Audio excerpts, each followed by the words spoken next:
Salam sejahtera bagi kita semua. Tadi kita dengar ada usulan yang sangat menarik hari ini, yaitu usulan tentang Kartu Janda Jakarta.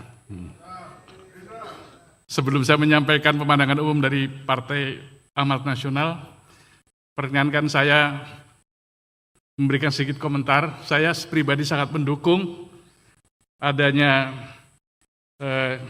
Kartu Janda ini, dan sebagai penghargaan serta dukungan saya, perkenankan saya membacakan sebuah pantun. Boleh kan? Kalau perlu dua malah. Pantunnya begini: tanam manggis dalam bejana, naik kuda depan pagoda, banyak gadis penuh pesona, namun janda lebih menggoda. Terima kasih. Baik ya, janda adalah pahlawan rumah tangga. Karena kebetulan juga keluarga saya banyak yang janda. Baik, kita mulai ya. Puji syukur kehadirat Allah Subhanahu wa Ta'ala, Tuhan Yang Maha Esa, atas rahmat dan hidayahnya. Fraksi PAN Jakarta menyampaikan pemandangan umum ini terkait rancangan peraturan daerah tentang perubahan APBD DKI Jakarta tahun 2025 dengan penuh rasa tanggung jawab dan harapan untuk kemajuan Provinsi Jakarta kita.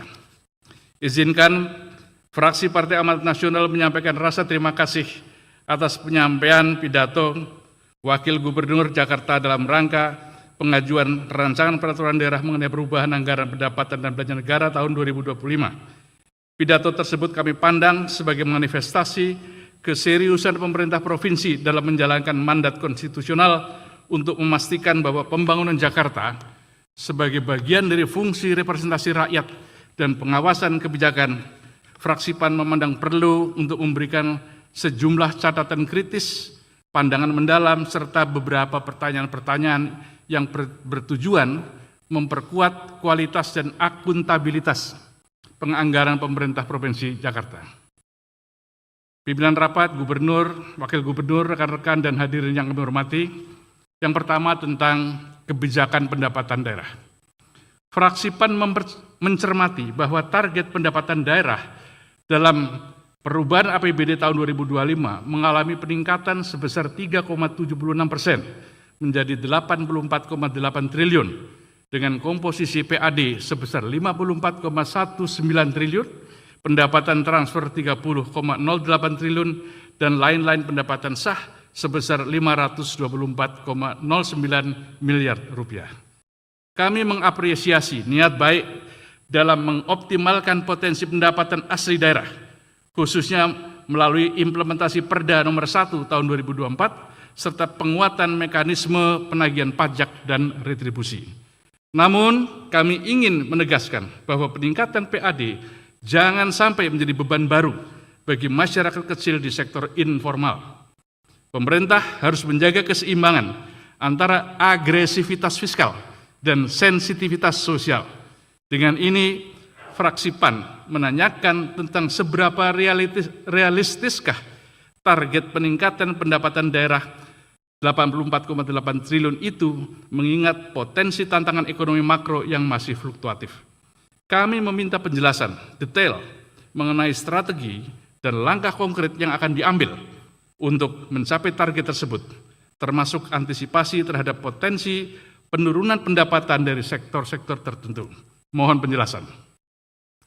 Bagaimana mekanisme pengawasan dan pengendalian untuk mencegah potensi kebocoran pendapatan daerah, khususnya dari sektor pajak dan retribusi? Kami meminta penjelasan yang rinci mengenai upaya pencegahan korupsi dan peningkatan transparansi dalam pengelolaan pendapatan daerah. Selanjutnya, strategi optimalisasi dividen BUMD dijabarkan secara umum mengingat penyertaan modal daerah sebesar 3,9 triliun, bagaimana peta jalan konkret reformasi BUMD Jakarta, baik untuk efisiensi biaya operasional, penguatan tata kelola, serta penegakan transparansi dalam mekanisme RUPS dan pelaporan keuangan. Berapa target rasio dividen terhadap penyertaan modal daerah yang dikejar untuk tahun 2025? serta untuk mencegah terjadinya moral hazard dan risiko investasi yang gagal. Mohon penjelasan. Yang kedua, kebijakan mengenai kebijakan belanja daerah. Rencana belanja daerah meningkat sebesar 4,1% menjadi 85,9 triliun. Fraksi PAN sepakat bahwa belanja harus diarahkan pada pemenuhan belanja wajib, peningkatan layanan dasar, dan penyelesaian proyek strategis. Namun kami menekankan bahwa pengawasan terhadap efektivitas belanja menjadi sangat krusial, terutama pada sektor pendidikan, kesehatan, dan infrastruktur publik. Pada pembahasan ini, fraksi PAN mempunyai catatan khusus mengenai belanja operasi dan belanja operasi dan modal harus selaras dengan indikator output dan outcomes, bukan sekedar penyerapan saja.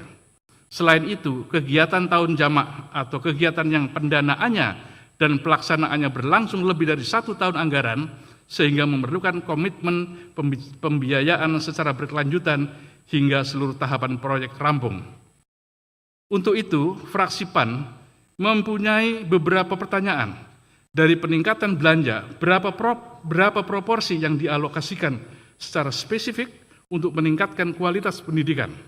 Apakah ada program digitalisasi sekolah, penyediaan fasilitas ramah anak, serta peningkatan kesejahteraan guru honorer di wilayah padat penduduk? Kemudian dalam hal pembangunan infrastruktur kota, bagaimana pemerintah menjamin bahwa proyek tersebut tidak hanya monumental, tetapi juga fungsional dan inklusif?